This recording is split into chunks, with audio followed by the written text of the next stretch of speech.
नमस्कार, आप देख रहे हैं EIT न्यूज। मैं हूं वर्षा सिंह और अब रुक करते हैं आज की खबरों की ओर। इस बार प्रशासन इंग्लिश बाजार इलाके में अवैध कंस्ट्रक्शन के खिलाफ कार्यवाही कर रहा है। पूरी रिपोर्ट देखिए। घूल के गड्ढे में गिरने से युवक की मौत, 3 बच्चों के सर से उठा पिता का साया। 25,000 रुपए की इनामी बदमाश चंदा उर्फ चांद मियां सोमवार को पुलिस मुठभेड़ में हुए घायल। पूरी खबर देखने के लिए बने रहिए हमारे साथ EIT न्यूज के साथ। গতকাল ভূমি এবং ভূমি সংস্কার দপ্তর থেকে সত্য চৌধুরী ইনডোর স্টেডিয়ামে অবৈধ নির্মাণের উপরে নোটিশ জারি হয়েছে, যেখানে সে বাণিজ্যিকভাবে ব্যবসা করার জন্য বন্ধ করতে বলেছে ভূমি সংস্কার দপ্তর। আমরা ভারতীয় জনতা পার্টি এবং আপামর জনসাধারণ জানতে চাই যে কার নেতৃত্বে এই অবৈধ নির্মাণ হয়েছে। দেখুন, 2022 সালে, শুধু গতকাল না, 2022 সালের একটি কপি রয়েছে আমাদের কাছে। সেখানে পরিষ্কার দেখা যাচ্ছে যে ভূমি সংস্কার দপ্তর 2022 সালে 22/6/2022 নোটিশ জারি করে বলে দেওয়া হয়েছিল ভূমি সংস্কার দপ্তর থেকে যে কোনোভাবে এই নির্মাণ করা যাবে না।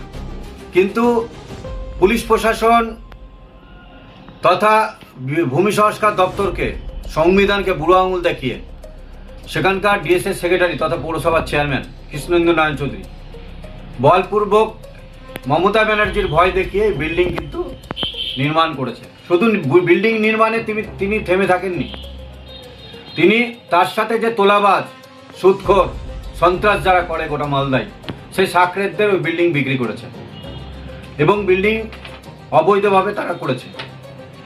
আমরা ভারতীয় জনতা পার্টির পূর্ণ তদন্ত চাই।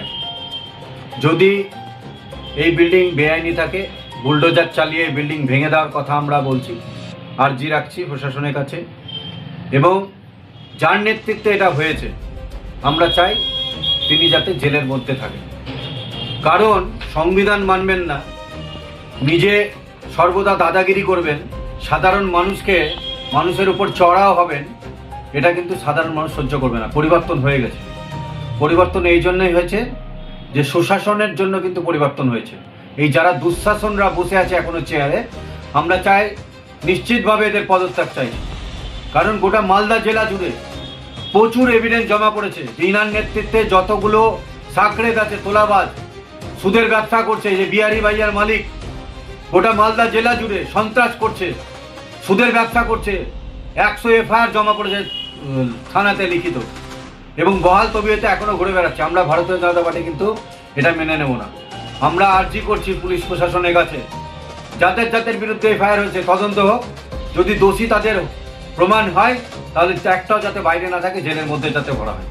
ভারতীয় জনতা পার্টির এটাই আমরা চাই যে যারা দোষ করবে তারাই চলে ভেতর থাকবে, সে যেই হোক, পৌরসভার চেয়ারম্যান হোক, DSS সেক্রেটারি হোক, আর যেই হোক, কেউ ছাড় পাবে না।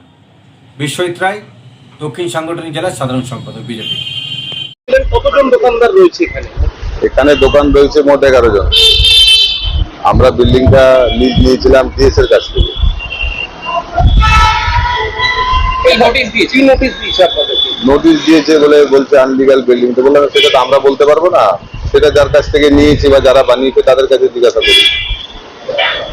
আমরা তো ব্যবসা করে এখানে খাচ্ছি। এখন এই বিল্ডিং এর পরে কতজন ব্যবসায়ী ক্ষতিগ্রস্ত হবেন আপনারা? আমরা সবাই এখানে ছোট ছোট দোকানদার আছি, সবাই ক্ষতিগ্রস্ত হবে। টোটাল কতগুলো দোকান ঘর আছে এখানে? সব মিলিয়ে এখানে এই বিল্ডিং এ 11 জন দোকানদার আছে। সবাই দিলেন নোটিশ? কালকে পেয়েছি। এখন কি করবেন ভাবছেন? কি করবো সেটা আমাদের তো কিছু করার নাই, যেটা করবে সেটা যার কাছ থেকে নিয়েছে তারা করবে।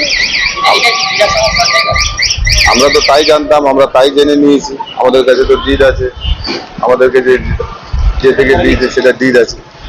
আমরা প্রত্যেক মাসে ভাড়া দিই, প্রত্যেকটা মাসে আমরা 15,000 টাকা করে যে ভাড়ার রসিদ আছে, আমরা প্রত্যেক মাসে ভাড়া দিই। আর চক্রান্ত আছে না কি আছে এটা আমি বলতে পারবো না, কিন্তু এই জিনিসটা যেটাই হচ্ছে আমাদের গরিব মানুষের উপরে মারা হচ্ছে। কি মনে হয় পলিটিক্যাল লড়াইয়ের মাঝখানে আপনাদেরকে গলির পাঠা করা হচ্ছে? হয়তো এটাই হতে পারে। আপনার নাম? আমার নাম অমরজিৎ সাহা। প্রথমত বলে দিচ্ছি যে আমাদের কাজটা হচ্ছে যে কোনো বিল্ডিং অবৈধ হলে সে কমপ্লেন করতে পারে, আমরা সেটা ইনকোয়ারি করে দেখবো। এটা আপনার ভালো মতো জানেন এগুলা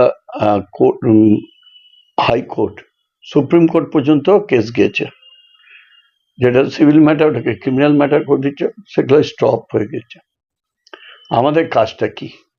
আমাদের কাজটা হচ্ছে প্ল্যান আসলে ইঞ্জিনিয়াররা প্ল্যান চেক আপ করে আমাদের ক্ষেত্রে আমরা সাইন করে দিচ্ছি। এই যে অম্লান বাবু এখন দেখছেন, অম্লান বাবু এই দপ্তরের দায়িত্ব ছিলেন, অনেকদিন ছিলেন।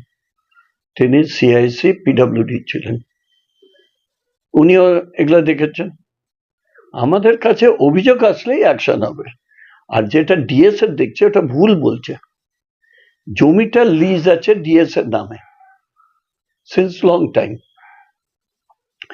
এবার ওইটাকে ওদের ধারণা দোকানদাররা এটা করেছে, দোকানদার কোনো ডিএস করেছে।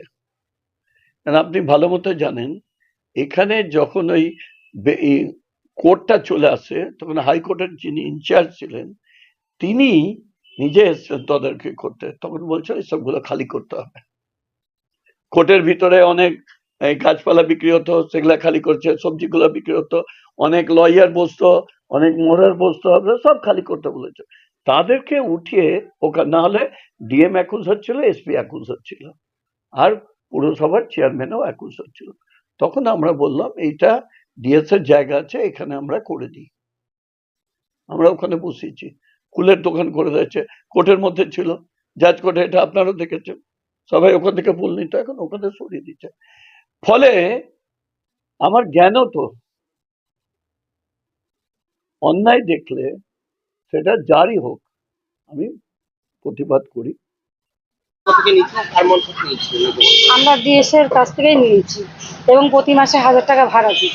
এখন তো নোটিশ দিয়েছে, দোকান ভাঙার, ব্যবসা বন্ধের নোটিশ দিয়েছে, দোকান ভাঙার নোটিশ দিচ্ছে, কি বলবে?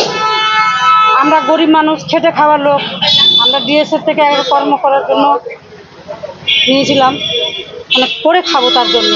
আপনি কি জানতেন এই বিল্ডিংটা ইলিগাল বিল্ডিং? না, আমাদের তো জানা নেই। কি করবেন? ভেঙে দেয়? এখন সরকার দেখছে, দেখতে হবে সরকারকে। আমরা তো গরিব মানুষ, আমরা তো কোনো কিছুই করিনি, আমরা তো করে খাওয়ার জন্যই করেছি এবং ডিএস এর কাছ থেকে নিয়েছি। ভাড়াতে আছি, আমরা তো ভাড়াতে, আমাদের তো নিজস্ব কিছু না। এখানে কতগুলো দোকান আছে? আমাদের এখন তো প্রায় অনেক দোকানই আছে। কত লাখ করে নিয়েছিলেন? সেটা আমাদের মনে নেই কত করে নিয়েছি। এমনি দিয়েছে? না, এমনি দেয়নি, ভাড়াতে, আমরা ভাড়াই নিয়েছি। মালিক তো? আমার হ্যাঁ, আমার হাজবেন্ড। আমি তো কাজ জানেন না কত করে নিয়েছে? না, আমার জানা নেই, আমার জানা নেই। আপনার নাম? আমার নাম কাঞ্চন ঋষি। কতদিন ধরে এখানে ভাড়া নিয়ে আসছেন? কোথা থেকে ভাড়া নিয়েছে? আমরা ডিএস এর কাছ থেকে ভাড়া নিয়েছি। কত করে মাসে ভাড়া দিতে হয়? মাসে 1000 টাকা। কেউ কিছু এখন কিভাবে, এখন তো নোটিশ দেওয়া হয়েছে, কি করবেন ভাবছেন? এটা তো নোটিশ দিয়েছে, এখন সরকার কি করবে এটা তো বুঝতে পারছি না, কিন্তু আমাদের গরিব মানুষ ব্যবসা করে খাচ্ছে, এটা তো ঠিক না। কত টাকা দিয়ে দোকানটা লিজ নিয়েছিলেন আপনি? 15 1000 টাকা করে মাস, আর মান্থলি কত দিতে হয়? মান্থলি 1000 টাকা। দোকান রয়েছে আপনার? আর কোল্ড ড্রিঙ্কস খাওয়ার। দোকান বন্ধ হলে কতটা সমস্যা হচ্ছে? দোকান বন্ধ হলে তো সমস্যায় পড়বো, খাওয়া দাওয়া বন্ধ হয়ে যাবে আর কি, ইনকামটাই তো বন্ধ হয়ে যাবে। আপনার নাম? ফল বসা।